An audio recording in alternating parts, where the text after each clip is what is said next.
Om Sahana Bhavatu Sahanau Bhunaktu Sahaviryam Karavavahai Tejasvinavadhitamastu ma vidvishavahai.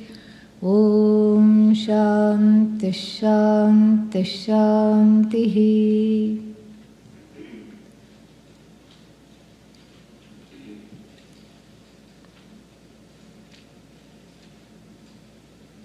So, Tibra Vairagya, confined to decisions that are in one's hands in this life, but then there is still not much hope that something will be achieved. JivanMukti, freedom while alive, will still be achieved. So there is a banking on Brahmaloka. Plan B. B for Brahmaloka. And so this diffidence itself makes it this kind of a dispassion strong but not stronger. Okay. Then now we come to the stronger dispassion in verse number 8. Punaravrittis sahitaha loko me mastu kaschana iti tivrataratvam syat mande nyaso na kopihi. Together. Punaravrittis sahitaha loko me mastu kaschana iti tivrataratvam syat mande nyaso na kopihi.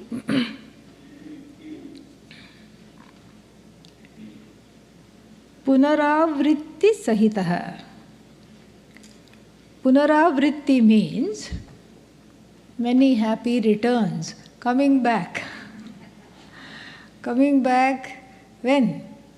Janmantare, into another life, another birth.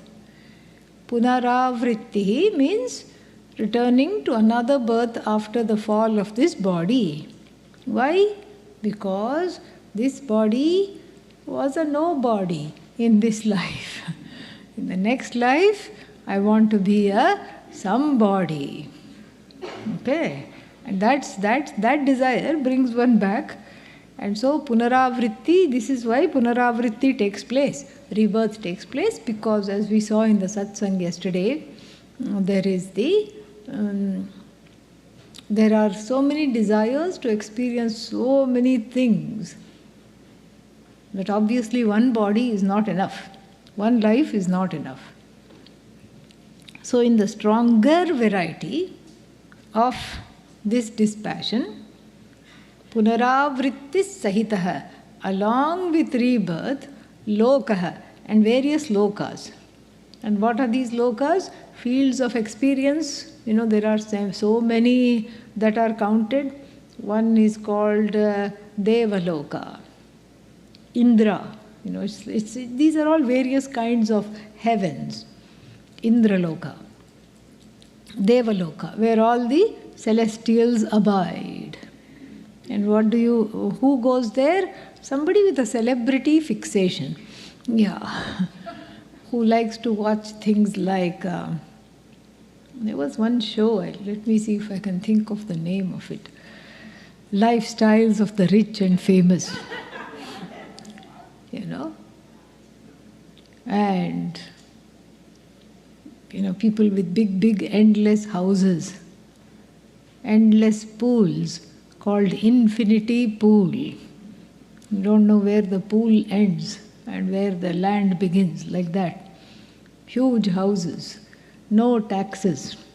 And because they engineer the wealth in such a way that the wealthy people get wealthier and wealthier. That's how it is.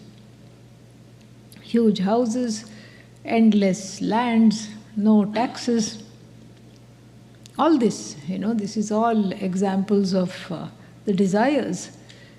which bring one back. But there is also this in the Devaloka.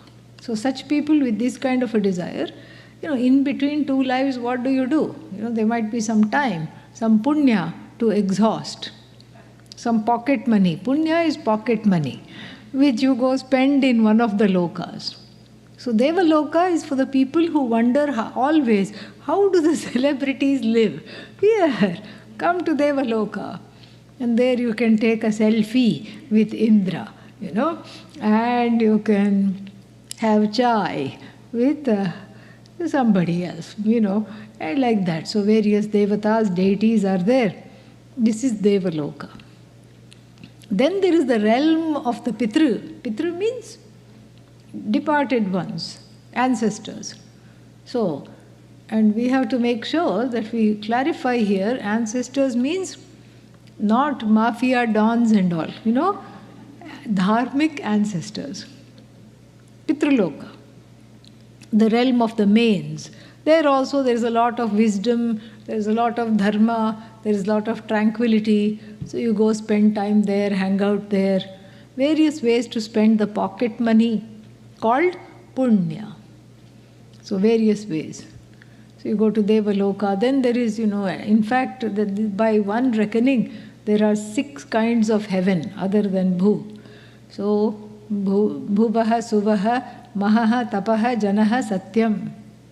And food is better and better in each one. In fact, in some of these realms, you don't even need to eat. Why? Because who wants a stomach upset? No one. And in heaven, you can't have stomach upset. Yeah. Why? Because there are no bathrooms. And why? Because you don't need to eat. You just smell the food and you're totally satisfied. This is just how it is described. Because there are no core issues. You leave all the psychological, emotional stuff behind. Na tatratvam na jaraya bibheti. Where is that? Kathoparishad. Nachiketa says to Lord Yama, you want to give me, I'm asking for this knowledge that makes me free, that gives me JivanMukti right here and right now. And what are you doing? You want to send me to heaven. Yes, I see that it has some advantages. Na tatratvam. You are not allowed to enter there. Yama has no entry in heaven, the Lord of Death. As long as you are there, he cannot catch you. That's why a lot of people want to go to heaven. And then, najaraya bibheti, a person doesn't fear old age, disease, any kind of, meltdown, all these things, or stomach upset. None of these things are there. But still, he says, this is not what I want. So there is all these various lokas, various kinds of heavens, and presided over by various kinds of deities. And so the punya currency can be spent in any of these lokas, provided the desire is there that will send them to an appropriate loka. So unlike the strong variety of dispassion, the stronger variety has total vairagya for iha, means here in this realm, amutra, elsewhere also. Because this is the definition of vairagya given in the Viveka Chudamani. Ihamutra phalabhoga viragaha. So what is viraga or vairagya? Vairagya is dispassion for experiencing the results of action either here in this life or elsewhere. Elsewhere means in any loka, in any realm, even the curiosity, what does Yama have for breakfast? Even that kind of a morbid curiosity is not there because everything is recognized as finite. Here is where we theologically differ from many religions and traditions, because heaven for us is not permanent. How can it be permanent and be away from you? Can't be. And so that heaven is not permanent, it cannot be permanent. And as Pujya Swamiji would have described it, he would have said, here we have holiday in, and various kinds of heaven is holiday out. That's what it is. That's the only difference. It's a little holiday.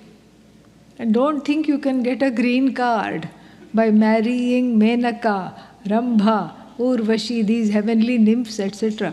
You cannot get a green card there. Why? Because they are also on a impermanent visa. Yeah, it's not a place to live. It's a place to visit and then go back. It was like so many Middle East countries. They don't allow you to stay permanently. They don't give you citizenship. You go there, either go there for a holiday or you go there because you have some work and you're helping the economy, and then after you're done, you're sent back. And so heaven is kind of like that. Any kind of heaven, any kind of loka. So is impermanent. What do I want? Permanent. And so this is why the stronger variety is completely not bowled over by the promise of various lokas, including Brahma loka. Not interested. Whoever is interested can, take it. It's like that. This is what it is. It's like a bald person going through the shampoo aisles in the supermarket. Yeah, hair care aisle.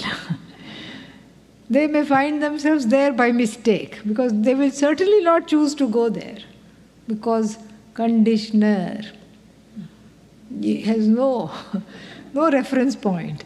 Detangler. What's that? And then, shampoo for dry hair.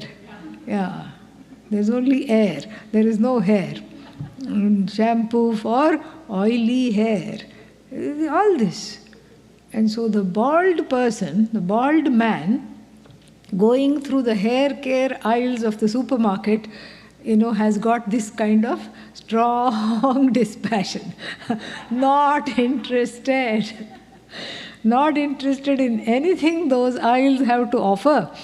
And suppose there is a promo, like coming soon, that is the loka, okay? So coming soon, a new product that is promised. No, I'm not interested. I'm not interested in what's on the shelf, and I'm not interested in what is to come either. So this is the stronger variety, obviously, because it includes the curiosity of experiencing various other realms as well.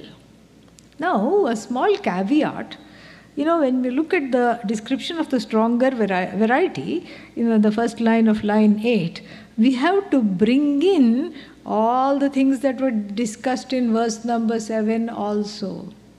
So it's not that the stronger variety of renouncer has got, has got only dispassion towards the other worlds, but is interested in marriage, children, etc. in this world. No. All this, asmin janmani, that is all taken in this birth also, I am not interested in anything, plus. So what is described in verse number 8 is strong, dispassion, plus not interested in other lives and not interested in other realms, wherever and whatever may be. So this is called the stronger variety. Iti tivra taratvam syat. Then what about the weak variety? Mande, in the weak variety, nyasah, renunciation, na kopihi.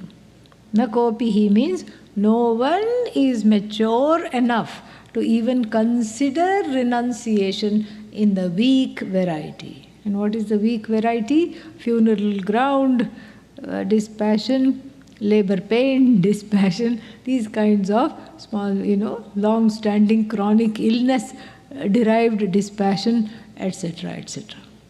These kinds of, in the weak dispassion, There is no thought of renunciation for the sake of this knowledge. No thought at all. No connection between letting go and allowing this knowledge to take place. So the letting go accidentally happens because of certain planetary positions perhaps, or some karma, and then the person is not able to take that and run. The person is just stuck there waiting for better times, and then after that, goes on their way, making the same mistakes again and again. Then what happens next?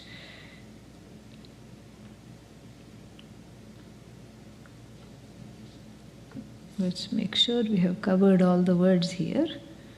Iti tivratratvam syat mande nyasah nakopi.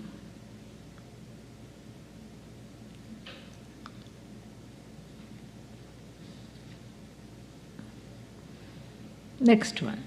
Next verse, what does it do?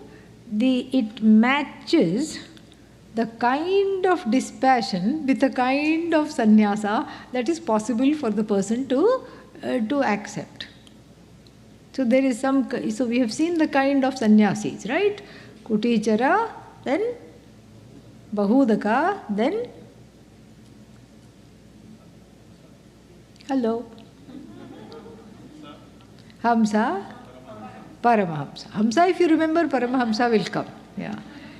These four kinds we have seen. Now, if one is curious, what kind of vairagya, dispassion, leads to what kind of renunciation?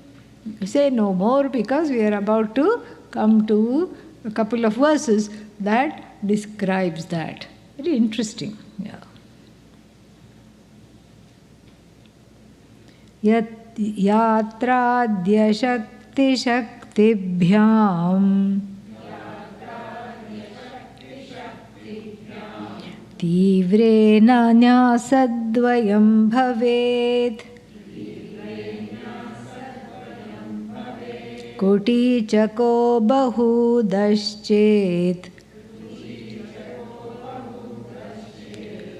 ubhavetau tridandinau Ubhavetau tridandinau, together. Yatradya shakti shaktibhyam tivre nyasadvayam bhavet kuti chake bahudaschet ubhavetau tridandinau. So, manda is not included here. Manda means weak detachment or dispassion is not talked about here because it is too weak to renounce anything. And so, out of the strong and the stronger variety, out of the strong variety, two kinds of sannyasa it can lead to. So, yatra, yatra means the yatradi ashakti. Ashakti. And yatradi ashakti or yatradi shakti. Yatradi ashakti shaktibhyam. So yatra means wandering, journey, tirtha yatra, pilgrimage, etc. So yatradi means this kind of wandering around, which means living under uncertain circumstances. One day sleeping under a tree, another day sleeping in an abandoned building, third day sleeping in front of the temple courtyard, like this, and eating whatever comes. And of course, you cannot say, can I have some gluten-free? That possibility is not there. I think I'm on a keto diet, so can you please make sure that you can give me keto. You can have kita, insects, for lunch, but you can't have keto, because all these choices and all is not possible. The person is a wandering mendicant. So yatra means just wandering, and adi padat, because the word etc. is there, meaning adjusting to various kinds of sleeping positions, sleeping places, eating places, drinking places, without anything, without a thought to the body. That is, that's not a small thing, because people have a hard time adjusting to ashram. After coming from home. This is not my food. This is not my bed. There at home I have foam. And here it is, what kind of foam? A foam that is, that when you put the fingers on it, the impression remains.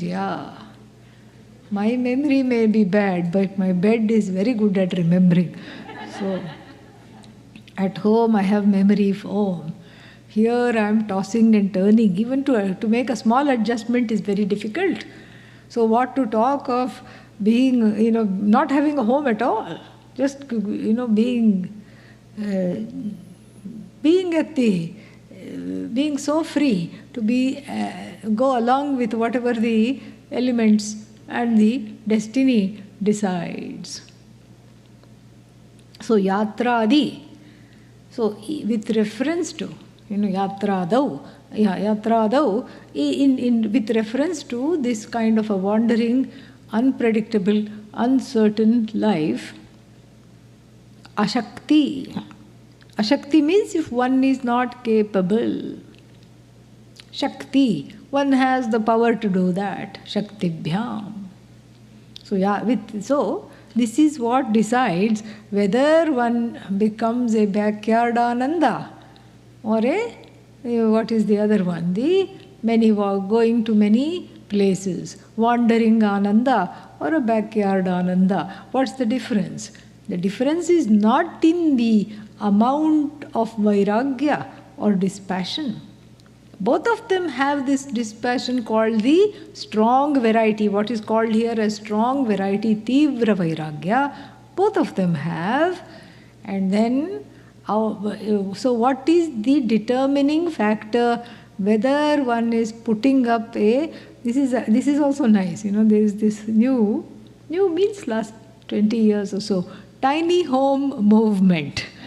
So, what is the difference between somebody putting up a tiny home in the backyard? Tiny home means, everything is just right there. And it's all very, very small. Everything doubles into something else. There was one spoof about these tiny homes. One small home and one couple living in this home. And then there was, what is that? The couch, of course, is also the bed. And then the dining table, when, it is dining table when it is down. When it is up, it is the bathroom, it's the toilet. So like this, they were making fun about it. So but it's kind of nice because you have a very small footprint of using things. You can be economical, you can not waste. So what is the difference between whether you choose a wandering life, sleeping wherever, eating whatever, or whether you choose a more stable, home in a small little house in somebody's backyard? What is the difference? It's not that the wandering mendicant has more vairagya. No. It's totally determined, the verse says, based on Shakti. Shakti for this kind of a life. Supposing somebody is elderly or has some chronic issues, has some disability, you can't go wandering like that, and neither does the Shastra expect you to do that. So therefore you put up a little house and then you stay there. So that is the difference it's going to be told. Yatradau Shakti or Ashaktibhyam Tivre Nasadvayam Bhavet.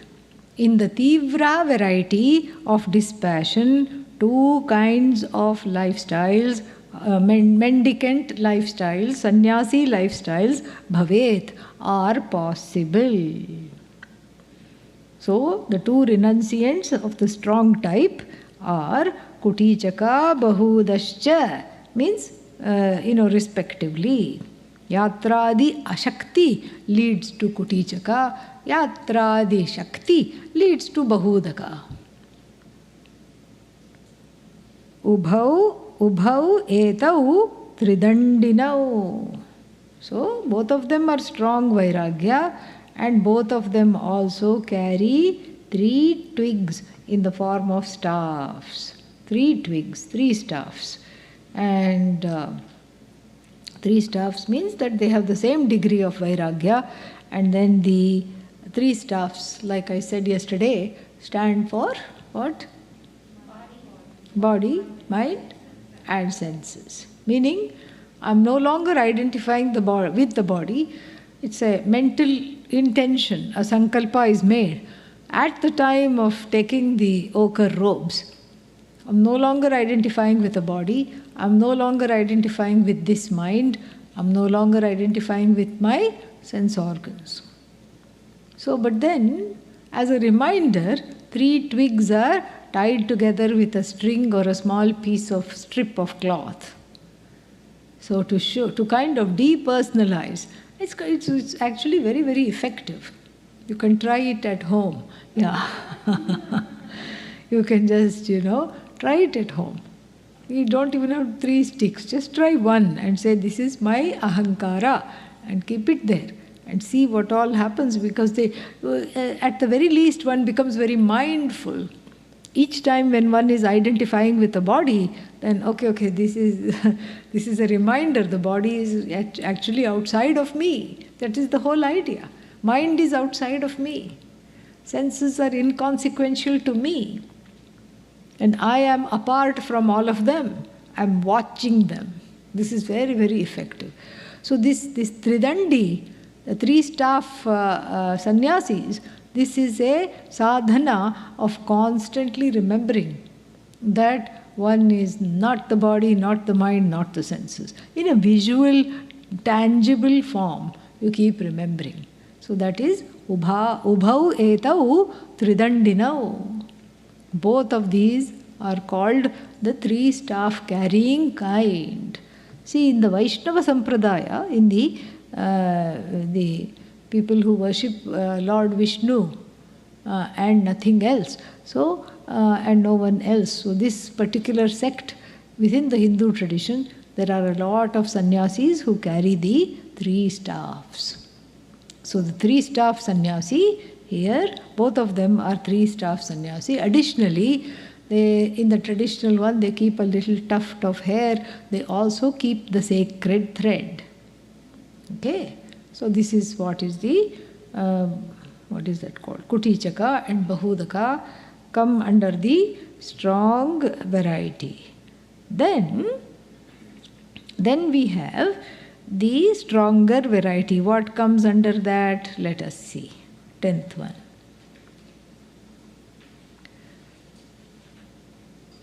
Dvayam tivratare brahma lokamoksha vibhedatah talloke tattva vidhamsah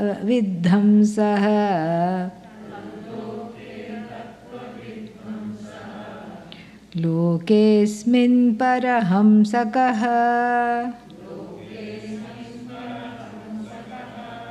dvayam tivratare brahma lokamoksha vibhedatah talloke tattva vidhamsah lokesmin parahamsakah. Dvayam means 2 more. 2-fold, what? 2 types, where tivratare, in the stronger vairagya, there is a further 2-fold classification in the stronger vairagya. And then dvayam tivratare. Then how are they distinguished? Brahmaloka or moksha. Because, in these 2 kinds of, in the stronger vairagya, it's also split up into two subdivisions. And then the first type, with a slightly lesser vairagya, wishes to go to Brahmaloka in this one. Which one is that? Hamsa. Hamsa has this desire to go to Brahmaloka. We saw that also earlier. Yeah. Hamsa has this desire to sit in Brahmaloka because it doesn't feel like one can finish one's purpose in terms of one can gain the knowledge in this life itself. Then the other one, which is Paramahamsa, desires to be liberated directly from the earth. And that's why it is called Tivratara. Tivratara means stronger. Stronger and stronger. So, this is what it is. So, one is stronger, the other one is stronger yet. So, Dvayam Tivratare. In the stronger variety, we have two subdivisions. Vibhedataha, distinguished by what? Brahmaloka and Moksha. Going to Brahmaloka, we have to add that. And destined or wanting moksha right here, right now, wanting to be free, not wishing to go anywhere. So, Talloke means Brahmaloke, Tattvavit Hamsaha. So, the difference between them is that the previous one, the first one leads to Brahmaloka. And the second one, the second kind of slightly stronger Vairagya, leads to so Talloke Tattvavid Hamsaha. Talloke means in Brahmaloka the person gains knowledge. Tattvavit becomes a Tattvavit, becomes a knower of Brahman. And that person is called Hamsaha. The verse is very, very packed. The words are very, very tightly put together. So we need a lot of words to explain his economy of words. And so, Talloke, in Brahmaloka, in that loka, the one who becomes, we have to add, a Tattvavit, means a knower of the truth of oneself. After going to Brahmaloka, is called Hamsaha, kind of sannyasi called Hamsaha. And then Asmin, Loke Asmin, in this world itself, the one who wants to be free is called Paramahamsa. Which kind of sannyasi do you want to be? All of them? Paramahamsa, very good. Great choice. Yes. Because who wants to go to Brahmaloka? Nobody. And because going there is very difficult, not easy.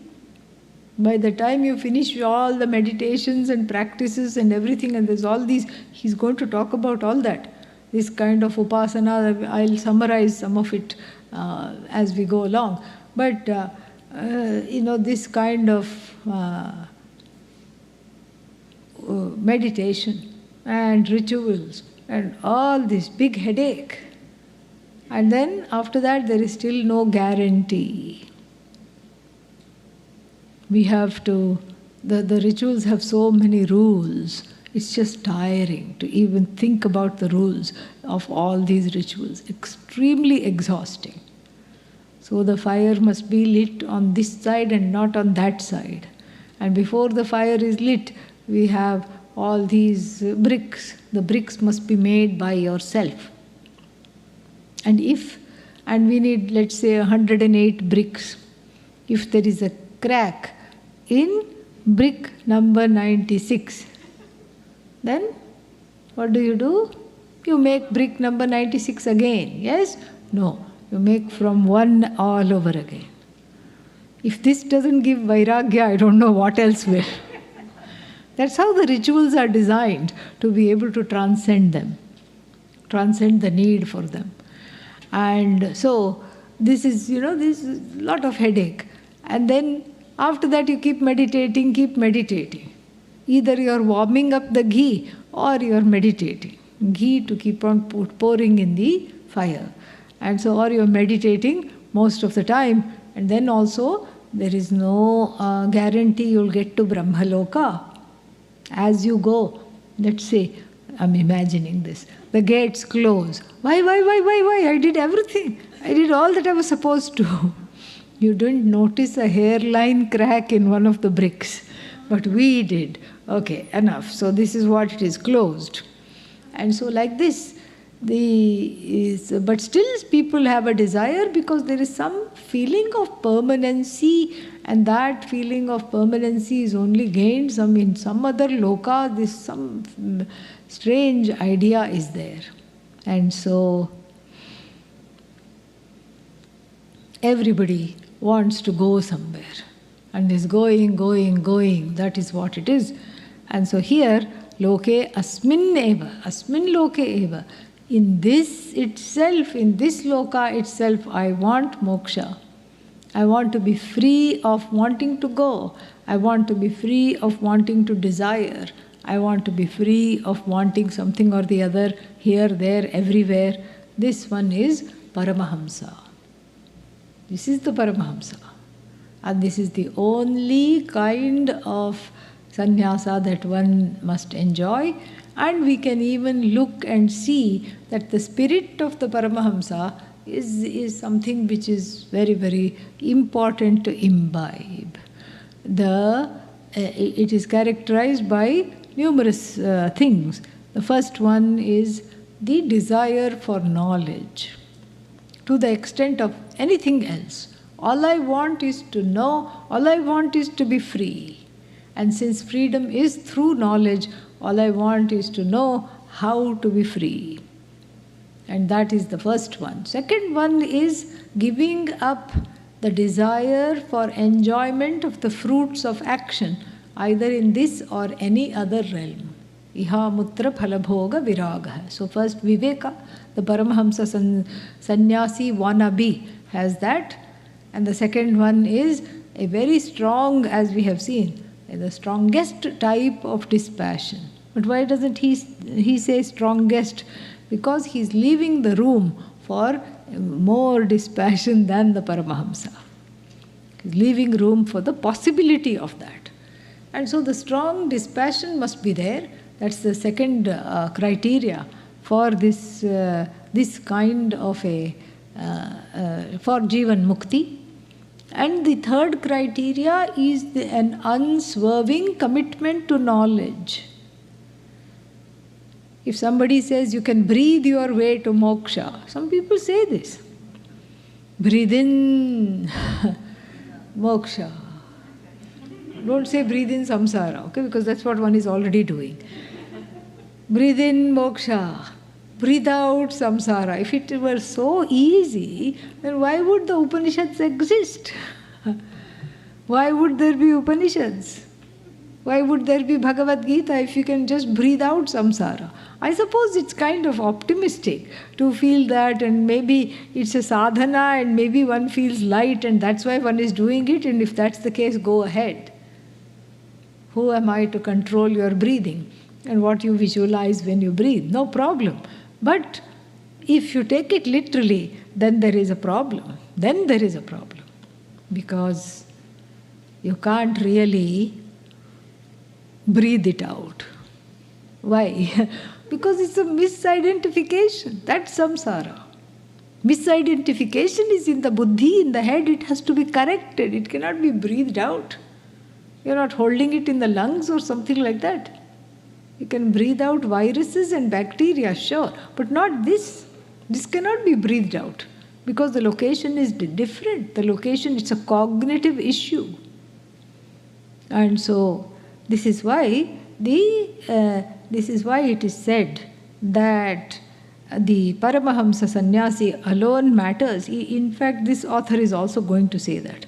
This alone will matter because in here alone, in this kind of a vairagya alone, the possibility of redemption from samsara right here, right now is available as possible. In all others, it's not so much a possibility, because the desire for Brahmaloka itself will make one falter, will make one not really apply oneself to the knowledge. Paramahamsa is the way to go, even though the backyard cottage sounds nice. Yeah. So, still, Paramahamsa is the way to go, and that is what is going to be described in number 11. Eteshān tu samācārāha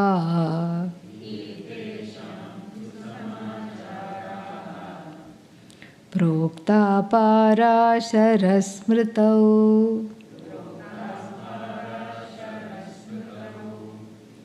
व्याख्याने स्मा. There was something, a little bit of a lightness. So I'm going to read the translation here in my copy. व्याख्याने अस्माभिरत्रायं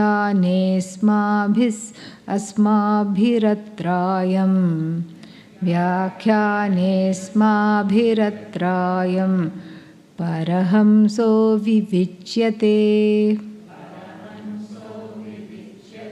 We'll do the last line again before doing it together. व्याख्याने स्माभिरत्रायम्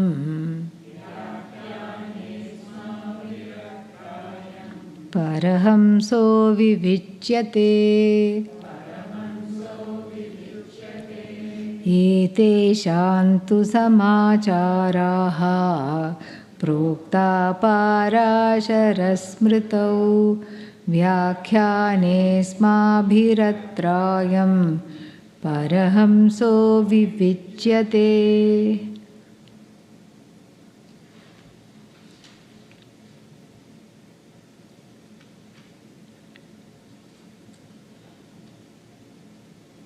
This is an important verse because it tells us about the subject matter of this whole JivanMukti, meaning that it is going to be dealing with this kind of a renunciation. And this is what the Parahamsa or Paramahamsa is distinguished. It distinguishes itself from all other kinds of sannyasis or all other kinds of vairagya. So, etesham means among these, two of all these varieties. Among these varieties, samacharaha, the practices, the lifestyles among all these varieties, proktaha, these have been commented upon. Where? If you want to do a treatise on various kinds of sannyasis, where will you go? Parashara Smriti. It is a particular name of a work by Parashara. Parashara Smriti, Parashara Smritau. In this work, Proktaha, they have been commented upon in detail. Vyakhyane Vyakhyane. So Vyakhyane means they have been well dealt over there. Parashara Smritau Vyakhyane. Vyakhyane goes along with the first line, the last word of the first line. So Parashara Smritau Vyakhyane Proktaha. Like that you have to take. So they have been talked about at great length. Vyakhyane means along with the explanations, illustrations, etc. Asmabhihi, by us, meaning by him, atra, here, ayam, this, Paramahamsa, this Parahamsa, the Paramahamsa variety, vivichyate. We are only going to take up the Paramahamsa sannyasi for discussion. Why? Because look at the title of the work. What is the title? Freedom here and now. So what kind of renunciation is associated with freedom here and now? Renunciation is, we have to take it as vairagya, the kind of dispassion for both things in this world and that world. The dispassion for consuming things all the time, either here or there. And what are these things? One wants to consume the things that are the products of action, results of action. Because any action, this is a drastic understanding, any action, whether done, whether done here or in any other loka, any action is for the sake of results. Nobody says, I'm doing this just for the sake of the action. No action is like that. It is for the sake of result. I expect something out of this. That's why Adi Shankara says in the Gita Bhashya, Prayojanam anuddishya mandopi karmani na pravartate. Without seeing that there is some result of action, without knowing what is the outcome, even the person who is developmentally challenged cannot be made to do something without knowing that there is a result. Everybody wants result. Bhogaya karma. The karma is for bhoga. When the karma becomes for not bhoga but yoga, one becomes karma yogi. But until then, one is karma bhogi. Really. Between karma bhogi, karma yogi, there is a growth. There is a growth. Karma bhogi means I do the karma for the sake of results. I cook in order to eat. Nobody cooks, and then, you say it's just like that I have cooked. No. And even in altruistic kind of actions, like I'm going to help them. Are you really? Think about it. Yeah, I really want to help them because they are suffering. And then tell yourself, ask yourself, just for the sake of for the sake of reflection, introspection, let them suffer. So what? No, they are having a hard time. Let them have a hard time. No, I want to help them to make them feel better. Really? Who is feeling better? Who is agitated because the other person is suffering? Me. So really, many times, it's like this rescue mode. Because as a human being, one is empathetic. And also, another person's deep suffering reminds one of one's own suffering, which one wants to have, one has somehow managed to forget and block out. So one has blocked out one's own difficulties, and here in front of you is a person who is a embodied incarnation of needs, and then you see the person and you feel sorry and you want to go and jump in and rescue them. This is a projection. And so recognizing this itself is very important, because again, the karma is for the sake of karma phala. I want to stop feeling bad.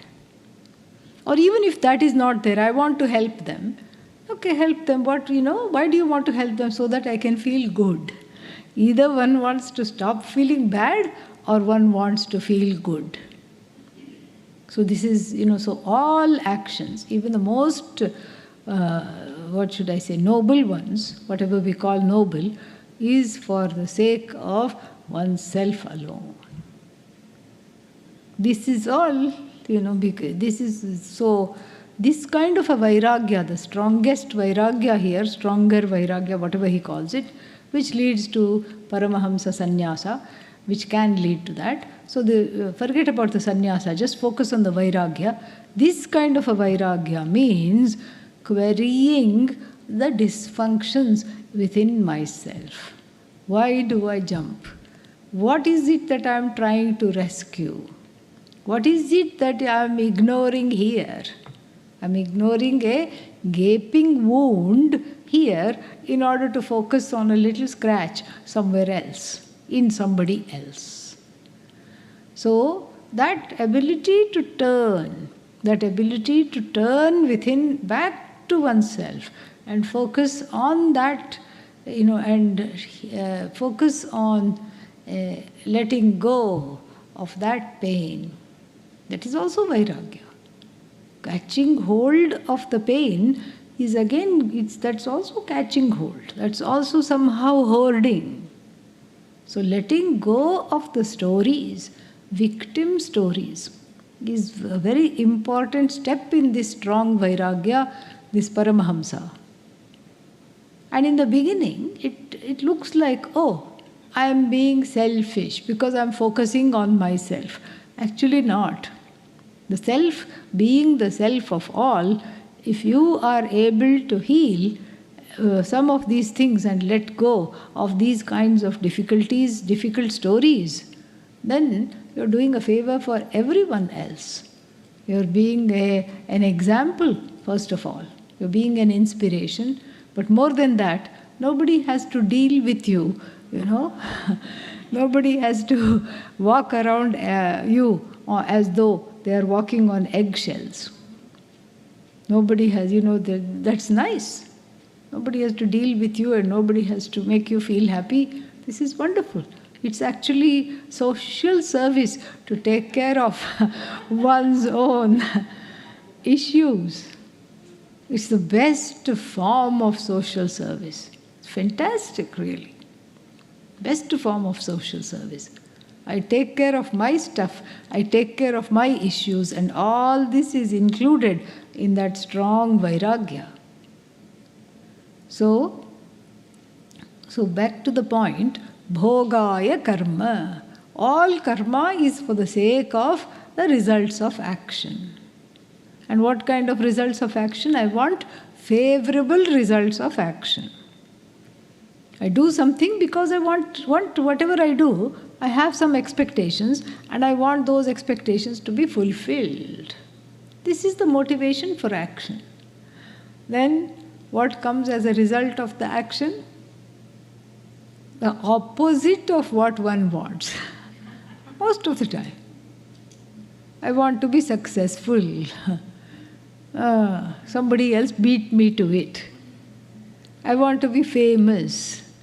Well, I am famous, all right, but there is a small little prefix, infamous. Okay, that's how I became. Then I want to be rich. What happened? Opposite of that happened. So many things. I want to have children. The people who say, no children come. And then people who say, I don't want children, then their life is surrounded by children, their own and others. So this is what life is. Karma is like this. It is purely for the sake of self-growth. And so the recognition of action and result of action. First, that action leads to result of action. And I'm not really interested in action, number two. But I'm interested in the result of action. This is good to acknowledge. Number three, the results of action may or may not be favorable or in keeping with my expectations. This has to be completely understood. The results of action may be favorable, but most of the time it is not favorable. And which is, if I don't recognize this, then I unleash another set of actions in the hope that this time I will get lucky. This time I will get lucky. Next time also I will get lucky. Like this. That hope never dies. And so this is what has to be recognized. And so one cuts that cord between action and result of action. How? Cognitively, by focusing on knowledge rather than action. Some actions cannot be avoided. One has to wake up, one has to eat, one has to drink, one has to do all kinds of things. But the focus is on so-called optional actions, kamya karma. So, that kamya karma, I'll talk more about that tomorrow, kamya karma is dropped. The actions wanting certain kinds of results, those actions are dropped. And so one focuses on wanting to be free, And that wanting to be free is not a result of action. Not being a result of action, what does one do? One takes to knowledge. And that is the connection between the strong Tivra Vairagya and JivanMukti. And the Tivra Vairagya can lead to a kind of renunciation called Paramahamsa sannyasa. More we'll see next time. Om Purnamadav Purnamidam Purnat Purnamudachyate Purnasya Purnamadaya Purnamevavashishyate. Om Shanti Shanti Shanti. Harihi Om Shri Gurubhyo Namaha. Harihi Om.